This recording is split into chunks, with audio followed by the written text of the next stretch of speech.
Saudações, aventureiros, sejam muito bem-vindos ao canal Portal de Arvandor.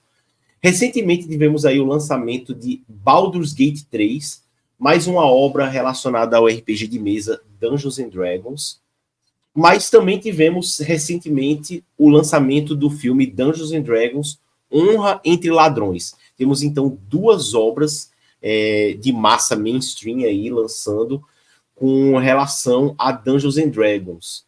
E tivemos diferenças de resultado, né? Uma foi um sucesso absoluto, a outra foi um flopzinho, quase sucesso, mas ainda assim flop. Mas no que uma acertou, que a outra errou. Eu quero lembrar vocês que o canal Portal de Arvandor já opinou diversas vezes sobre o assunto. Então, para você que está chegando aqui, não se esqueça de deixar o like para fortalecer o nosso trabalho. Compartilhe o vídeo para que mais pessoas possam conhecer o canal e também aumentar a relevância. E se você ainda não for inscrito, inscreva-se, acione o sininho das notificações. Quero lembrar a todos que aqui na descrição tem o link para você se tornar membro do canal. E se você quiser, de alguma forma, colaborar com o nosso trabalho, não se esqueça aqui do nosso QR Code do LivePix. Damos então continuidade ao vídeo após a vinheta.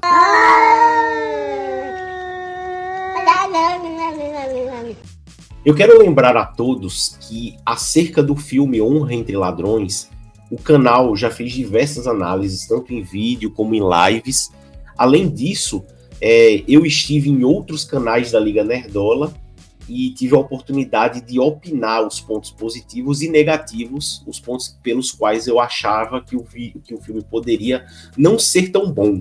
E aqui eu quero deixar claro que entendo se tratarem de mídias diferentes, e sendo mídias diferentes é muito difícil a gente fazer uma comparação. Porém, existe um ponto em específico que para mim saltou aos olhos, que deu para fazer uma análise acerca de um aspecto que uma equipe teve cuidado e a outra não. A gente pôde, nesse aspecto, a gente pôde ver a diferença de tratamento, a diferença de respeito que cada uma das equipes teve, a equipe do filme e a equipe do jogo, a forma, o tratamento respeitoso que uma teve e a outra não teve, que resultou no que nós vimos num e em outro filme, né? Com relação ao Honra entre Ladrões, nós não podemos deixar de mencionar a entrevista que foi dada na Variety pouco antes do filme lançar, né, em que os produtores Daly e Goldstein estavam dando as suas visões sobre a produção da obra. E aí eu quero trazer aqui alguns trechos dessa entrevista. Olha só, o primeiro trecho que eu vou destacar é o seguinte: olha o que o Daly fala. Às vezes, as pessoas levam isso muito a sério. Isso que ele está falando seria Dungeons and Dragons, né? Continuando. E querem abraçar os elementos mais dramáticos da obra. Para nós, isso é ridículo. Ou seja, levar a obra a sério é ridículo. Porque você tem literalmente cérebro com 4 patas. Você sabe, criaturas que obviamente foram escritas num piscar de olhos. Quer dizer, ele está querendo dizer aqui que o devorador de intelecto foi uma criatura feita assim nas coxas. O cara simplesmente fez, deixa eu bolar aqui, vai ter um cérebro com patas. Uma coisa que não tem profundidade, uma coisa boba. Continuando, ele fala o seguinte: por outro lado, se você tentar ser muito pateta com isso, também estará prestando um desserviço. Ou seja, tem que ser pateta, mas não muito. Tem que ser pateta, mas só um pouquinho. Isso aqui, eu acho que eu nem preciso mencionar a falta total de respeito e comprometimento com a lore do negócio. Ele tanto faltou respeito em mencionar, ele nem sequer se deu o trabalho de tentar entender. Ele já de cara concluiu que era uma coisa boba feita nas coxas. E daí, de fato, nós temos no filme cenas com os devoradores de intelecto, né? Quem não se lembra aquela cena em que o grupo de aventureiros está andando por Underdark, e daí eles se deparam com devoradores de intelecto, e o paladino do grupo, que eu esqueci o nome agora, fala: calma pessoal, silêncio e vamos nos encostar aqui na paredinha, porque os bichos não vão ver a gente e vão passar direto. e aí os devoradores de intelecto passam por ele, afinal de contas eles são cegos, ok? E aí passam por eles e não detecta a presença deles. Se a gente for no livro dos monstros, no Manual dos Monstros, página 191, nós temos ali o devorador, a ficha do devorador de intelecto. Se nós analisarmos a ficha, nós realmente vamos ver que ele é cego de verdade, realmente ele é cego. Mas ele tem uma habilidade chamada Blind Sight, né? Visão às cegas, que tem um alcance de 60 feet. 60 feet dá 18 metros. Então você vê que mesmo eles não possuindo olhos, eles têm sentidos sobrenaturais que faz eles perceberem as coisas ao redor deles, né? Inclusive é falado que além desse raio de 60 feet, o devorador de intelecto ele fica cego a distâncias maiores do que 60 feet. Cabe aqui mencionar que devoradores de intelecto eles fazem parte do ecossistema da família dos devoradores de mente, né, dos Mind Flayers, ok? Eles, eu não sei, se não me engano, eles seriam frutos de engenharia genética. Depois eu vou dar uma olhada, existem mais detalhes a respeito disso no Guia Volo, no livro chamado Guia Volo para os Monstros, né, Volo's Guide to Monsters, e lá Volothump, que é Dharmi, que é um personagem que inclusive aparece no jogo Baldur's Gate, ele dá detalhes a respeito dos devoradores de mente e das suas subespécies, né, sendo o devorador de intelecto uma delas. Devorador de intelecto, para quem não sabe, ele serve como uma espécie de infiltrador, né?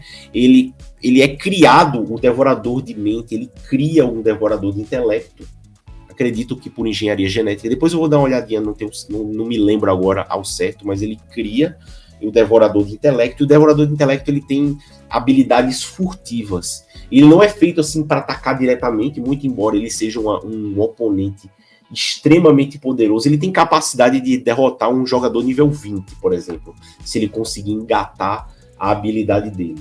Mas a forma principal de ataque dele é furtiva. Ele chega por trás, sem a pessoa perceber, e ataca a mente do oponente. E como esse ataque acontece? Em duas partes. Na primeira parte, ele estupefa o oponente, ou seja, o oponente vai entrar em um estado de catatônico. Nesse momento em que ele faz o oponente entrar em estado catatônico, ele faz duas coisas. Ele escaneia o cérebro da pessoa e copia tudo que está lá para ele. Já que ele próprio é um cérebro, ele copia a memória, traços de personalidade, tudo daquela pessoa, ele copia para dentro dele. E em seguida, ele apaga o que está no cérebro da pessoa. A pessoa fica zerada, a mente fica formatada. E aí vem o segundo ataque, que é o seguinte. Ele desintegra o cérebro da pessoa, diminui de tamanho e se teleporta para dentro da caixa craniana e assume a personalidade da pessoa. Como ele já copiou todas as informações daquele cérebro, ele consegue virar um agente infiltrado dos Mind Flayers ali. Para quem não sabe, os Mind Flayers eles são criaturas praticamente alienígenas. Muito do que eles têm é realmente fruto de engenharia genética mesmo. Tem muita coisa nesse sentido. Então, ao contrário do que os senhores Daly e Goldstein do filme falam, não existe nada de superficial na obra, né? Eles é que tiveram preguiça de realmente estudar antes de preparar o filme e quiseram usar a formulinha Marvel para fazer aquela porcaria de filme. E aqui eu quero mais uma vez mencionar o meu vídeo da semana passada, né, em que eu fiz algumas críticas muito semelhantes a essa crítica que eu estou fazendo ao filme, com a falta de respeito e a falta de rigor com relação à lore. Não que não deva ser adaptado, eu não sou contra a adaptação, mas eu sou contra as pessoas fazerem as coisas por preguiça e acabarem fazendo uma coisa muito discrepante do que era. Adaptar pode, com toda certeza, mas foi uma chuva de choro no meu vídeo passado, justamente porque eu estava apontando que houve sim em Baldur's Gate, em alguns poucos pontos, uma certa falta de critério e de cuidado, né? E aqui no filme, nessa comparação, a gente pode ver a comparação entre quem teve cuidado com a lore e quem não teve, né? O jogo Baldur's Gate, muito embora as minhas críticas, em 90% ele teve cuidado. E a gente vê nessa parte aí do Devorador de Intelecto que um teve cuidado e outro não teve, e a gente vai poder comparar resultados, ver que um acertou e o outro errou. E daí a gente vai para a cena do jogo, né? Para quem não sabe, o prelúdio do jogo é um prelúdio jogado. O nosso personagem, junto com alguns outros aventureiros que depois se juntam ao grupo, eles estão aprisionados dentro de um Nautiloid, que é uma nave espacial Mind Flayer. Nessa nave espacial, eu não vou mencionar os detalhes aqui, porque não convém para nossa análise. Por ser uma nave Mind Flayer, você tem de tudo lá. Você tem o verme Mind Flayer, você tem o próprio Mind Flayer, né, o próprio Illithid ali, e você tem vários devoradores de intelecto, que é o de se esperar. Se você está numa nave Mind Flayer, você vai ter todo o ecossistema lá, e lá você vai ter vários devoradores de intelecto. E obviamente nenhum deles é cego.